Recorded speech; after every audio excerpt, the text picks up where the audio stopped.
That's a special and cute video Prithvi గారి కోసం వాళ్ళ ఫాదర్ నుంచి. సో రామం రాఘవం ఒక father and son related story కాబట్టి సో ఇవాళ మీకు టీం తరఫు నుంచి చిన్న సర్ప్రైజ్. అండ్ పృథ్వీ పోలవరపు గారిని గట్టిగా చప్పట్లతో వేదిక మీదకి ఆహ్వానం పలికేస్తున్నాం.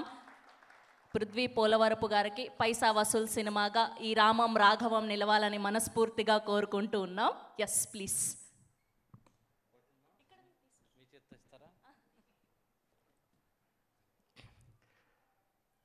First of all thank you everyone అండి, ఇక్కడికి వచ్చి మమ్మల్ని బ్లెస్ చేయడానికి వచ్చినందుకు. ఈ సినిమా ఫస్ట్ స్టార్ట్ అవ్వడానికి కారణం ఆరిపాక ప్రభాకర్ గారు. ఆ రోజు నుంచి ఈ రోజు వరకు ఇది ఒక ఎమోషనల్ రైడ్ అండి. ఇందులో ధనరాజు గారు కథ చెప్పే విధానం దగ్గర నుంచి నేను ప్రసాద్ ల్యాబ్స్లో ప్రివ్యూ చూసినప్పుడు నేను ఎమోషనల్ ఫీల్ అయింది. It was an amazing journey అండి. ఈ పార్ట్లో we seen lot of ups and downs, emotional things. అన్న డే 1 నుంచి మీరు మాతో ఉండి నాకు ఒక ధైర్యంగా మారినందుకు చాలా చాలా థ్యాంక్స్ అన్న. మీరు ఇచ్చే ధైర్యం ఇంకో 10 సినిమాలు తీసే శక్తినిచ్చిందన్న నాకు. Thank you so much. Marthand గారు, మీరు నా గాడ్ ఫాదర్.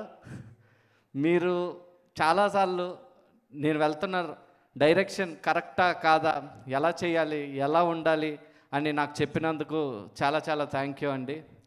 ఈ జర్నీలో ఈ రామం రాఘవం వల్ల నా ఫ్యామిలీ ఇంకా పెద్దదైంది. శివప్రసాద్ యానాల గారు, అరుణ్ గారు, ప్రమోద్ని గారు, ముఖ్యంగా సత్య, శివారెడ్డి గారు, ప్రతి ఒక్కరు నా ఫ్యామిలీ ఇంత పెద్దగా అయినందుకు నేను చాలా బ్లెస్డ్ ఫీల్ అవుతున్నాను. ధనరాజ్ గారు, పోస్టర్ మీద మీ పిక్చర్ చూసి అరే ధనరాజ్తో సినిమా ఏంటి, ధనరాజ్తో సినిమా ఏంటి అన్నోళ్ళందరికీ ఈ సినిమా తర్వాత మీ పోస్టర్ మీద బిజినెస్ అవుతుంది, ధనరాజ్ గారు మా పోస్టర్లో కావాలి అనే రోజు వస్తుందండి ఖచ్చితంగా. అంటే 90s కిడ్ అండి నేను. నార్మల్గా 90s కిడ్స్ ఇప్పుడు ఉన్న వాళ్ళందరూ ఏంటంటే రివ్యూస్ చూసి సినిమాకి వెళ్ళడం, ఈ సినిమా బాగుంటుందా లేదా అనుకోవడం. నేను దుబాయ్లో ఉంటాను. అక్కడ ప్రతిరోజు సినిమాలు రావు, వారానికి ఒకరోజు సినిమా చూస్తాం, కానీ ప్రతిరోజు రివ్యూలు చూస్తాం. మీడియా పర్సన్స్ ఇచ్చే రివ్యూస్ కానీ, చాలా రివ్యూ రైటర్స్ రాసే రివ్యూస్ కానీ ఇవన్నీ చూసినప్పుడు అరే ఇది కరెక్టే కదా, ఇలా తీసి ఉండాలి కదా, ఇలా అన్నీ అనుకుంటాం. సో అలా అనుకొని నేను ఇవన్నీ విన్న తర్వాత నేను తీసే సినిమాకి వాళ్ళు ఇలా చేసి ఉండకూడదు అని అలా అనకూడదని ఒక 9 months స్క్రిప్ట్ మీద కూర్చొని బాగా ఎస్ ఇది మనం చెప్పాలి, ఒక అమలాపురంలో జరుగుతున్న కథ. ఇప్పుడు అందుకు సముద్రగని గారు ఒక ఫాదర్, యూనిక్ ఫాదర్ అయితే వాళ్ళ సన్ మన చుట్టూ మన ఫ్రెండ్స్లో ఒకడిని ఎప్పుడూ చూస్తుంటాం ఖాళీగా తిరుగుతూ, సిగరెట్లు కాల్చుతూ, మందు తాగుతూ, ప్యాకాట్ ఆడుతూ, అలాంటి ఒక క్యారెక్టర్. అలాంటి క్యారెక్టర్ కరెక్ట్గా చేసింది ధనరాజ్ గారు అండి. సో ఈ ఎమోషనల్ రైడ్ వాళ్ళిద్దరి మధ్యన జరిగిన ఒక కాన్ఫ్లిక్ట్ ప్రతి ఒక్కరు కూడా అనుకుంటారు అరే ఇలాంటి తండ్రి ప్రతి ఇంట్లో ఉండాలి, ఇలాంటి కొడుకు ఏ ఇంట్లో ఉండకూడదు అనుకునే కదండి.